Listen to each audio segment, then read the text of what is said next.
Саламатсыздар урматтуу кыргызстандыктар. Айыл чарба министри кызматын аркалаганыма бүгүн туура 600 күн болду. Бул жооптуу жана татаал кызматта кандай милдетти аткарып жетишкендигим, ийгилигим менен бөлүшүп кетейин. Биз эң биринчи кезекте агроөнөр комплексин өнүктүрүү үчүн айыл чарбасына түздөн түз байланышы бар 16 башкармалыкты бириктирдик. Бул өз кезегинде дыйкандардын көйгөйлөрүн тез чечүүгө мүмкүнчүлүк түздү. Айыл чарба тармагында 6 артыкчылыктуу багыттарды аныктоо менен алдыбызга так максаттарды койдук. Алар азык-түлүк коопсуздугу, органикалык айыл чарба, санариптештирүү, климаттын өзгөрүшүнүн таасирине адапташуу, агрокластерлерди өнүктүрүү жана ошондой эле экспорт үчүн жаңы базарларды өздөштүрүү. Жогорку түшүм алуу үчүн эң негизги шарттары бул сапаттуу үрөн, сугат суусу, айыл чарба техникасы жана технологиялар. Эгемендик алгандан бери биринчи жолу айыл чарба өсүмдүктөрүнүн жогорку түшүмдүү 19100 тонна үрөндү дыйкандарга жеткирип бөлүштүрүп бердик. 2022 жылга суу чарбасына бюджеттен 1 миллиард 100 миллион сом акча бөлүнүп, ага 1000 километрден ашык чарба аралык каналдар тазаланып, оңдолду. 1115 курулмалар, посттор тазаланып, 105 насостук станция, 14 БСР жана БДР, 9 суу сактагычтарды тазалоо жана оңдоо иштери жүргүзүлдү. 277 километр коллектордук дренаждык тармактар оңдолду. Үстүбүздөгү жылы дыйкандарыбызды айыл чарба техникасы менен камсыз кылууну кескин түрдө көбөйттүк.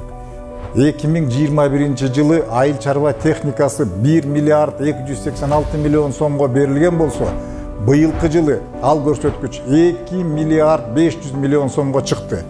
Айыл чарбасына болгон колдоонун жыйынтыгында быйылкы дан эгиндеринин түшүмдүүлүгү республикада жогору болуп, гектарына 32,4 центнерди түздү. Урматтуу мекендештер, окумуштуулардын изилдөөсү боюнча ата-бабаларыбыздан калган мөңгүлөрүбүз жакынкы 30 жылда жок болуп кетүү коркунучунда турат. Мөңгүлөрдү сактоонун жана калыбына келтирүүнүн бирден бир жолу бул жашыл аянттарды кескин көбөйттү. Ошондуктан айыл чарба министрлиги мөңгүлөрдү сактап калуу максатында кунардуулугу төмөн жайыттарга көп жылдык бак дарактарды жана айыл чарба өсүмдүктөрүн өстүрүү үчүн 500 000 гектар жерди жергиликтүү дыйкандарга узак мөөнөттүк ижарага берүү менен чөлдүү кайрак жерлерди жашыл бакчаларга жана токойлорго айландыруу аракетиндебиз. Бул үчүн кунардуулугу төмөн жайыттарды трансформациялоо боюнча мыйзам кабыл алынды. Үстүбүздөгү жылы токой кызматкерлерибиздин аракети менен 1180 гектар жерге 1 миллион 400 миңден ашуун көчөттөр отургузулуп, 2021 жылга салыштырмалуу 2 эсеге көп болду бул көрсөткүч. Айыл чарбасын өнүктүрүүдө системалуу кластердык мамилени жайылтып жатабыз. Учурда республикада 9 айыл чарба кластерлери түзүлдү. Жаңы түзүлгөн агрокластерлерди колдоо максатында 10 миллиард сом акча бөлүндү. Илим менен билимди өнүктүрбөй туруп, айыл чарбасын өнүктүрүү бүгүнкү күндө мүмкүн эмес.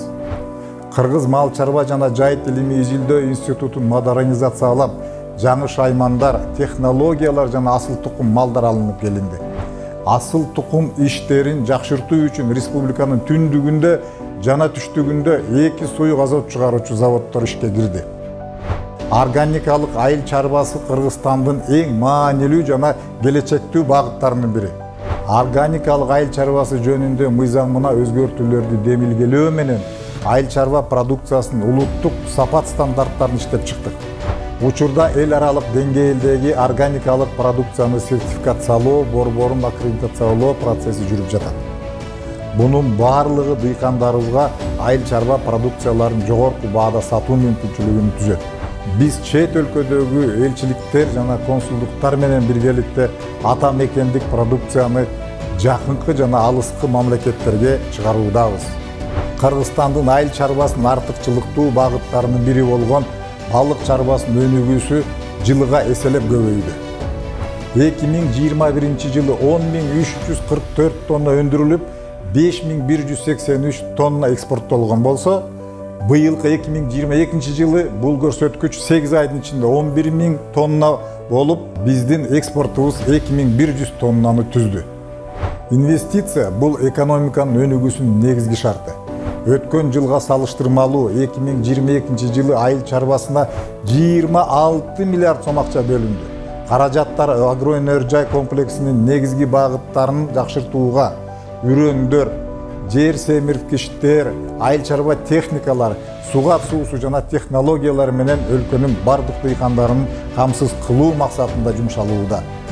Азык-түлүк коопсуздугун камсыз кылуу айыл чарба министрлигинин эң негизги милдети. Быйылкы жылы айыл чарба өндүрүшүнүн өсүү көрсөткүчү 8 ай ичинде 108,5% түздү. Биз 2025 жылга өлкөнүн социалдык маанидеги эң зарыл азык-түлүктөр менен камсыздоону кеминде 85%га жеткирүү максатын койдук. Урматтуу мекендештер, эл эмгегин жер жебейт деп элибизде айткандай, жогоруда айтып өткөн жетишкендиктер жалпы дыйкан фермерлерибиздин, айыл чарба министрлигинин кызматкерлеринин иш-аракеттери албетте президентибиздин жана министрлер кабинетинин колдоосу менен ишке ашууда. Андыктан талыкпаган эмгек жана кесипке болгон берилгендик гана бийиктикке жеткирет. Урматтуу кыргызстандыктар, биргелешип кылган аракеттерибиздин аркасы менен гана айыл чарбасында жогорку көрсөткүчтөргө жете алабыз.